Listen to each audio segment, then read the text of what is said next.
Bom dia, boa tarde, boa noite. Eu sou o professor Rafael Marinho e vamos falar sobre a arte e a construção do belo. Tema 5, Livro de Artes, segundo volume. Meus queridos, nós falamos então dessa construção do belo lá na aula passada, tá? Só relembrando, o que é o belo? É aquilo que vai te chamar a atenção. Beleza é a ideia de coletividade, tá? Então, baseado nisso, nessa ideia de coletivo, de pessoal, a gente vai trabalhar também hoje a ideia da música e o sagrado, certo? Da música e do sagrado. Então, o que, que vai acontecer? Durante a do homem, tá? Durante a história da humanidade, você tem o quê? Você tem a ideia de que a música ela vai ser utilizada para chamar a atenção dos deuses, para estabelecer uma comunicação com esses deuses. Tá certo? Então, na própria Idade Média, como a gente vai ver daqui a pouquinho aqui, a ideia de. Como é que eu posso dizer? A ideia de canto na Idade Média, ela era confundida com a percepção de voz dos anjos, a voz celestial, tá certo? Então, até hoje, você diz, essa cantora, esse cantor tem uma voz tão bonita, parece um anjo cantando. Pelo menos eu já ouvi essas frases, tá bom? Mas voltando para cá... tá, não se preocupe, Júlia, não se preocupe, tá? Na hora da chamada, aí tu responde aqui no chat, tá bom? Mas seja bem-vinda e vamos lá. Christian, seja bem-vindo também, tá? Vamos embora. Pedrão. Bom, desde a pré-história, a música é importante elemento expressivo em rituais sagrados. A relação entre os sons, a criação melódica e a transcendência divina está presente na história da humanidade, nas mais diversas culturas e épocas. A música e o sagrado, então, fazem parte das manifestações religiosas dos povos e na história da música ocidental. Desempenham um papel fundamental na formação musical. Então, o que vai acontecer? Aquilo que eu estava explicando antes de alguns de vocês entrarem, tá? De alguns de vocês entrarem. Quando você tem essa ideia de juntar o sagrado com o terreno, com o terrestre, tá? Você vai juntar essas duas coisas como? Através da música, tá certo? Através dos cantos, dos cânticos, no caso. Tá beleza? Na pré-história, esses cantos, esses cânticos, eles tinham uma ideia, uma visão de ligação com a natureza, ligação com os animais, certo? Bom, na mitologia, na antiguidade, esses cantos, eles já vão ter uma ligação com o quê? Com os deuses. No caso aqui do livro de vocês, a questão grega, tá? Mas também você pode ter a ideia dos egípcios, que também utilizavam o crótalo, por exemplo, não está no livro de vocês, utilizavam o crótalo para trabalhar essa ideia de música experimental dentro das cerimônias religiosas. Mas voltando aqui para o livro de vocês, as primeiras sonoridades e criações rítmicas desenvolveram-se na pré-história e, segundo pesquisadores, arqueólogos, antropólogos e historiadores, estavam presentes nos rituais de caça e magia. Nas civilizações antigas, a música continuou sua trajetória associada com o sagrado, relacionando-se com as festividades, os acontecimentos religiosos e as divindades. Na Grécia Antiga, as manifestações musicais eram uma maneira de estabelecer comunicação com as divindades. A palavra música derivou da expressão musique techne, que significa arte das musas. As musas, então, eram entidades mitológicas que inspiravam a criação artística e científica. Elas tinham vozes extremamente melodiosas e costumavam cantar em coro. Quando eu falei para vocês de mitologia grega, de teatro grego, se eu não me engano foi no bimestre passado, tá? Se eu não me engano foi no bimestre passado, eu falei para vocês que tinha o coro e o corifeu, que eram feitos lá na tragédia a partir dos sátiros, tá certo? Então, os sátiros, eles Era uma ponte de ligação entre o esquemê, que era o palco, e o teatro, que era a plateia. Só que dentro desse coro existia um que se sobressaía mais, que era o chamado corifeu. Tá certo? Corifeu. Muito bem, muito bem. Então, na Grécia Antiga, a música fez parte das manifestações teatrais, nos festejos, rituais e celebrações sociais, comumente associada à poesia. Entre as divindades da mitologia grega, Apolo é o deus da música, da poesia e da beleza. A lira, seu instrumento musical, interligava a música com o lirismo da poesia e foi bastante comum na Antiguidade Clássica. A música na Grécia já tinha um sistema de notação estruturado desde o século III a.C. Não existem muitos registros da música na Antiguidade Clássica, apenas alguns documentos com notações musicais e imagens presentes em pinturas e cerâmicas mostram os instrumentos e a prática musical. Meus queridos, dentro da ideia de mitologia clássica greco-romana, mitologia grega, mitos gregos, existe a tragédia de Orfeu e Eurídice, tá certo? Nessa tragédia de Orfeu e Eurídice, deixa eu procurar aqui pra gente. Você vai ter o quê? O Orfeu, que ele tocava a sua lira para que todos vissem o quão belo era a música dele. Tragédia de Orfeu e Eurídice. Então, por exemplo, deixa eu botar aqui Cavaleiros do Zodíaco.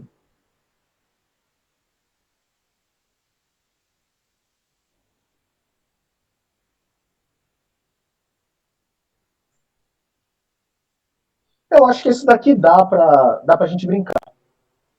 Deixa eu compartilhar minha tela Jovens aqui cavaleiros, rapidinho. por favor, imploro. Otakus, vou Salvem gostar. meu Orfeu. O Orfeu? Otakus como eu vão gostar. Então, vamos embora. Eu vou desligar o meu áudio, tá? Vou desligar meu áudio, que é para que não dê microfonia. Beleza, professor. Jovens cavaleiros, por favor, imploro. Salvem meu Orfeu. O Orfeu? Sim, o Orfeu só está aqui por minha causa. Mas o que aconteceu com vocês? Por que estão aqui no mundo dos mortos? É porque... Acredito que já saibam, mas tanto eu quanto Orfeu vivíamos no mundo dos vivos. Mesmo sabendo que ele era um cavaleiro de Atena, eu estava apaixonada por Orfeu. E ele também me amava profundamente. Nós estávamos passando por momentos muito felizes.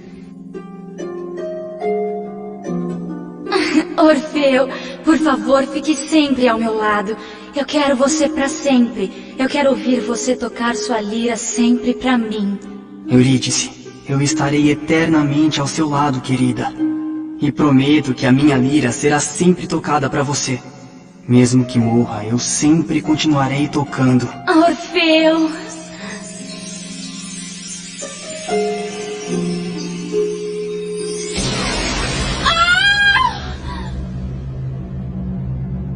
Mas um destino cruel estava à nossa espera. Acabei morrendo ao levar a picada de uma cobra venenosa. Eurídice! E Orfeu decidiu vir para o mundo dos mortos. Ele pretendia pedir ao Imperador Hades para que deixasse minha alma retornar ao mundo dos vivos. E Orfeu tocou continuamente a sua lira perante o altar do Imperador Hades. Sua música era muito bonita, mas também muito triste. Imperador Hades, não me importo com o que possa acontecer comigo, mas gostaria de pedir que deixe a alma de Eurídice retornar ao mundo dos vivos. Em troca disso, eu continuarei aqui no mundo dos mortos eternamente tocando para o Senhor. Orfeu, Parece que o Imperador Hades realmente apreciou o som de sua lira. Como recompensa, disse que atenderá ao seu pedido e permitirá que a alma de Eurídice retorne ao mundo dos vivos.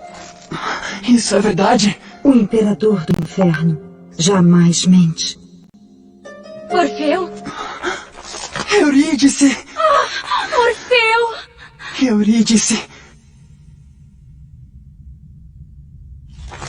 Por favor, diga ao Imperador Hades que eu jamais esquecerei o que ele fez por mim.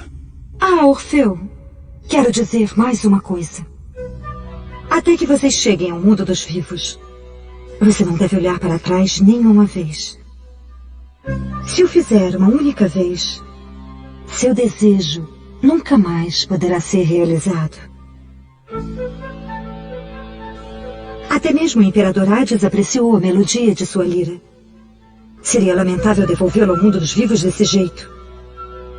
Será que não há um meio de aprisioná-lo aqui? Se isso acontecer, o Imperador Hades ficará muito contente por poder ouvir sempre a sua lira. Faraó! Sim. Realmente não podemos abrir precedentes de mortos voltando à vida. Não permita que Orfeu volte ao mundo dos vivos. Utilize a segunda prisão, pela qual é responsável. Entendeu? Sim.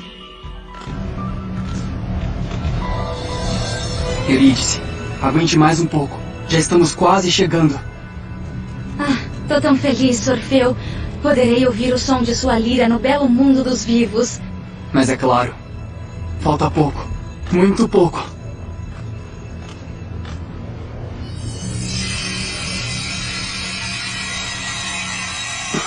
Aquela luz. É o mundo dos vivos. É a luz que vem de lá. Finalmente conseguimos chegar. Eurídice, olhe. É a luz do sol.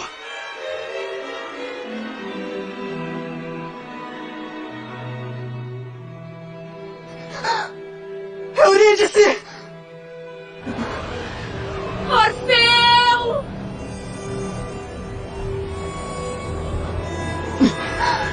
Eurídice! Então foi isso?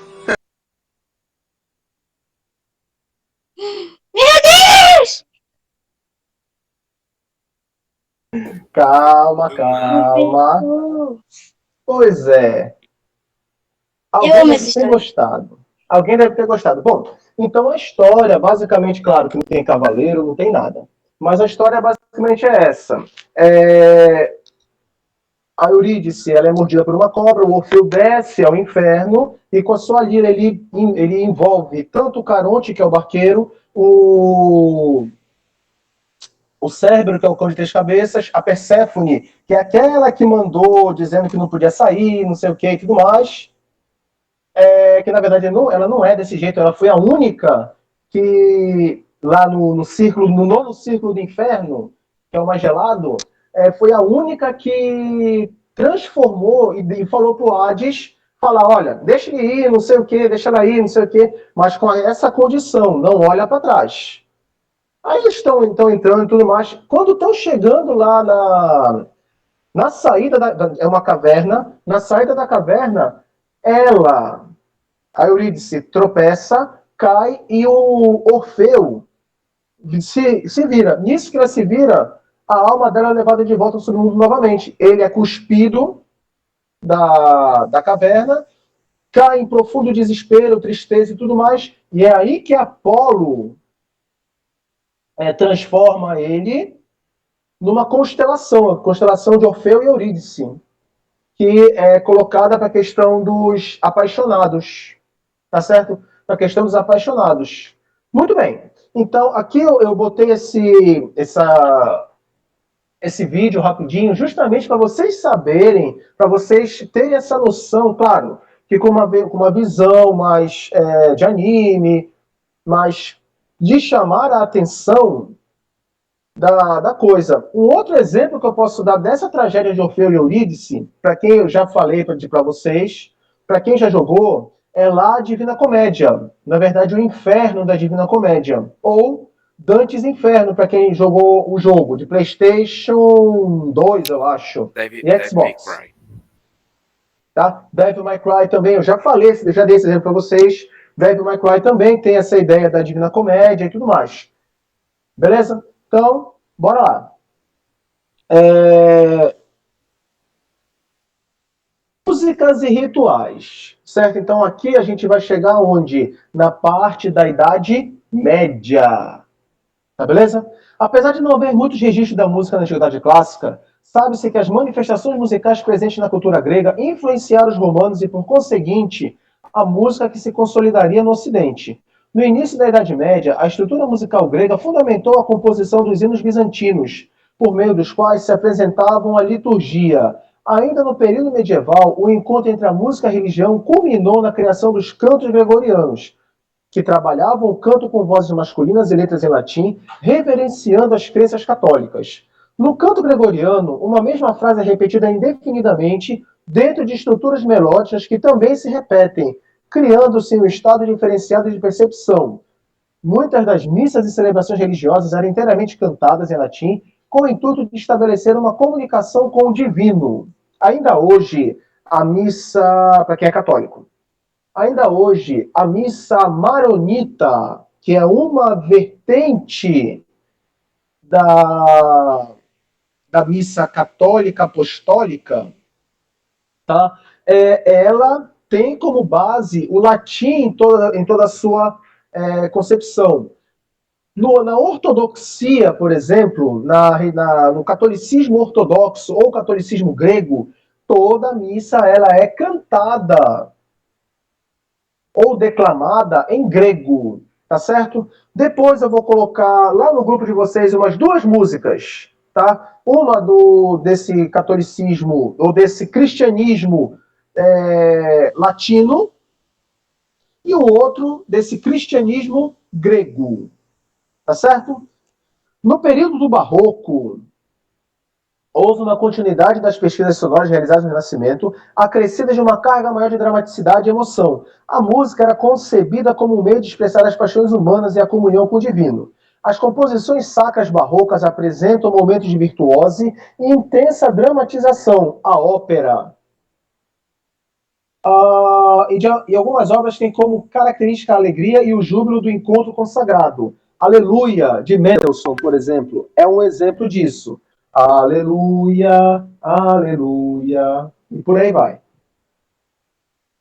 No Brasil, a música colonial se caracterizaria por sua temática religiosa e pela referência musical europeia. A musicalidade inerente do povo brasileiro apropriou-se das sonoridades vindas do além-mar e transformou-as, proporcionando, no período dos séculos XVIII e XIX, uma intensa produção musical.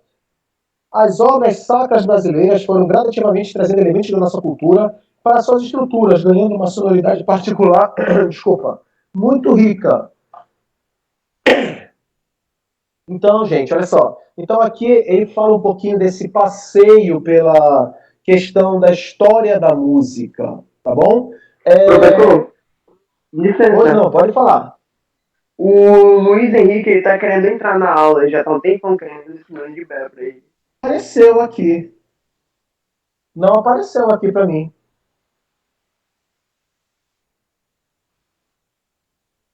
Vocês estão vendo aqui a minha janela? Vocês estão vendo que não apareceu, uma pena. Bom, porque eu já estou encerrando, já finalizando a aula, avisa para ele, tá? Eu vou fazer a chamada de vocês conforme for.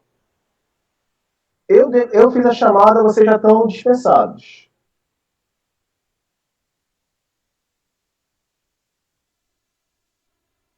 Deixa eu só carregar aqui. Agatha, deixa eu ver aqui. Faltou. Faltou, né? Não faltou não. Ayla? Ayla? Eu acho que você não veio hoje, Ayla? Não, acho. Caio. Christian, tá aqui. Daniel. Valeu. Daniel.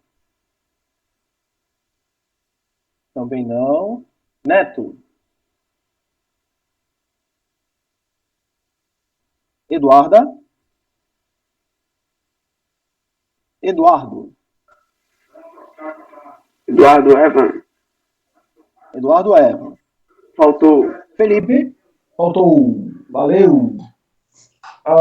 Felipe. Felipe faltou. Felipe faltou. Valeu. Helena. Olha, um beija-flor. Helena faltou. Juan. Também, não tô vendo. O Miguel faltou. Júlia tá aí.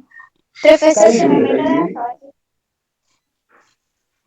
Kaique. Kaique faltou. Lohane. Professor, seu nome é aleatório. Lohane faltou. Lucas Gabriel. Faltou. Luiz Eduardo, tô vendo. Luiz Eduardo. Presente. Valeu. Luiz Gustavo também tô vendo. Luiz Henrique. Tá aí. Maria Eduarda. Micaela. Pedro. Faltou. Presente. Saulo tá aí. Vitória. Também não. Bom, gente, então aqui eu me despeço de vocês, tá? Cuidem-se, fiquem em casa. Ou a gente se vê por aqui semana que vem, ou em sala de aula, tá certo? Fala, Malê.